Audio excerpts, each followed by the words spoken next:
તો સુરતના જુદા જુદા વિસ્તારોમાં ધોધમાર વરસાદ પડ્યો છે। 4 દિવસના વિરામ બાદ ફરી એક વખત વરસાદ શરૂ થયો।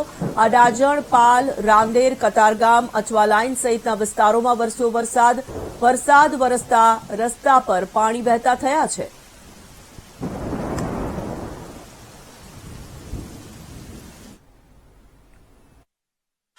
સુરત સહિત સમગ્ર જિલ્લામાં આજે વહેલી સવારથી ફરી એક વખત વરસાદી માહોલ જોવા મળ્યો છે।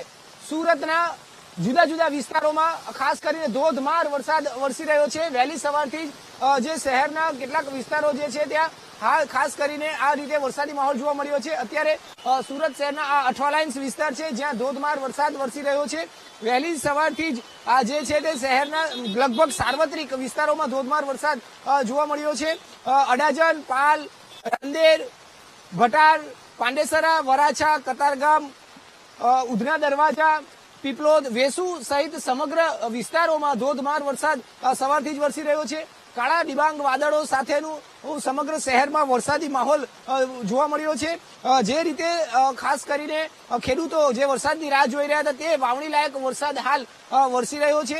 છેલ્લા 3 દિવસથી વરસાદ વરસતો નહોતો અને ત્યારબાદ આજે ફરી એક વખત વરસાદ વરસતા જે રીતે શહેરમાં ફરી એક વખત ઉકળાટ અને ગરમી થઈ રહી હતી તેમાં ફરી એક વખત ઠંડક પસરી છે। ખાસ કરીને જે રીતે ચોમાસાને લઈને વરસાદનો માહોલ જામવો જોઈએ તે છેલ્લા 3 દિવસથી ન પડતા બંધ થયો હતો અને ફરી એક વખત વરસાદ વરસતા શહેરમાં જાણે આજે ફરી વરસાદનું માહોલ જામ્યો હોય તે પ્રકારની સ્થિતિ જોવા મળી રહી છે। અત્યારે લગભગ શહેરના તમામ વિસ્તારોમાં ધોધમાર વરસાદ વરસી રહ્યો છે, મુસળધાર વરસાદ વરસી રહ્યો છે। જે દ્રશ્ય અત્યારે જોઈ શકાય છે એ રીતના દ્રશ્ય અત્યારે સુરતના લગભગ તમામ વિસ્તારોમાં જોવા મળી રહ્યા છે। હાલ સુરતના અઠવા લાઇન્સ વિસ્તારના છે જ્યાં ધોધમાર વરસાદ વરસતો જોવા મળી રહ્યો છે। લગભગ સમગ્ર સુરત જિલ્લામાં આ રીતનો વરસાદ વરસ્યો છે। વહેલી સવારથી જે રીતના 3 થી 4 કલાક જે વરસાદ વરસ્યો તેમાં વાત કરીએ તો 1 થી 1.5 ઇંચ જેટલો વરસાદ સમગ્ર સુરત શહેરનો નોંધાયો છે। એટલે સુરત સહિત સમગ્ર જિલ્લામાં જે રીતે ખેડૂતો વરસાદની રાહ જોઈ રહ્યા હતા, વાવણી લાયક વરસાદ માટે જે રીતે વરસાદની એ લોકોની આતુરતા રાહ હતી તે મુજબનો વરસાદ વરસ્યો છે। ડાંગરના પાક માટે જે રીતનો વરસાદ જોઈતો હોય છે તે રીતનો વરસાદ વરસતા ખેડૂતોમાં પણ ખાસ ખુશી અત્યારે જોવા મળી રહી છે।